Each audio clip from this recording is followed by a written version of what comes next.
அஸ்ஸலாமு அலைக்கும் வரஹ்மத்துல்லாஹி வபரகாத்துஹு. புதுக்கோட்டையிலிருந்து சித்திகா என்ற சகோதரி தன்னோட உறவுக்காரங்க 2 பேரு சொத்து பிரச்சனைக்காக குர்ஆனை எடுத்து சத்தியம் செஞ்சிருக்காங்க. அவங்க இப்போ உடல்நிலை சரியில்லாம மருத்துவ செலவுல பாதிக்கப்பட்டிருக்காங்க. குர்ஆனை எடுத்து சத்தியம் பண்ணதுதான் இதுக்கெல்லாம் காரணமா அப்படின்னு கேட்டிருக்காங்க. முதல்ல நம்ம சமூகம் ஒரு விஷயத்தை தெளிவா புரிஞ்சுக்கணும். அல்லாஹ் என்பவன் ஒருவன் மட்டுமே படைப்பாளன், மற்றவை அனைத்துமே அவனால் படைக்கப்பட்ட படைப்புகள். குர்ஆனும் அல்லாஹ்வோட படைப்புல ஒண்ணுதான். இதை முதல்ல விளங்கிக்கோங்க. நபி ஸல்லல்லாஹு அலைஹி வஸல்லம் அவரோட காலத்துல மக்கள் லாத், உஸ்ஸா என்ற கற்பனை உருவங்களை வணங்கி வந்தார்கள். அப்பொழுது அவர்கள் சத்தியம் செய்யும் போது லாத்தின் மீது சத்தியமாக, உஸ்ஸாவின் மீது சத்தியமாக என்று கூறி வந்தனர். அப்போ நபி ஸல்லல்லாஹு அலைஹி வஸல்லம் அவர்கள் இவ்வாறு அல்லாஹ்வின் மீது சத்தியம் செய்வது இறைவனுக்கு இணை வைப்பதை போன்றது என்றும் அதற்கு பரிகாரமாக லா இலாஹா இல்லல்லாஹ், அல்லாஹ்வை தவிர வேறு இறைவன் இல்லை என்று சொல்லட்டும் என்று சொல்லியிருக்காங்க. இதனை அபூ ஹுரைரா ரலியல்லாஹு அன்ஹு அவர்கள் அறிவிக்க புகாரியிலே 4860வது ஹதீஸா இடம்பெற்றிருக்கு. இந்த ஹதீஸை வைத்து பார்த்தோமே ஆனால் குர்ஆனும் அல்லாஹ்வும் ஒன்றா என்ற கேள்வியை முதல்ல உங்களை நீங்களே கேட்டுக்கங்க.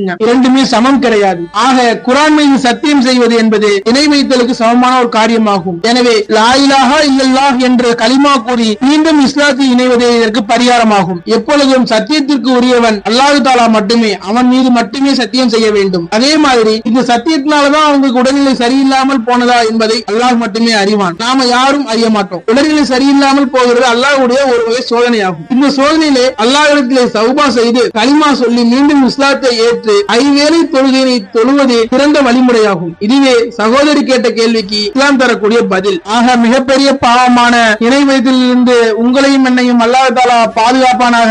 ஆமீன். அஸ்ஸலாமு அலைக்கும் வரஹ்மத்துல்லாஹி வபரகாத்துஹு.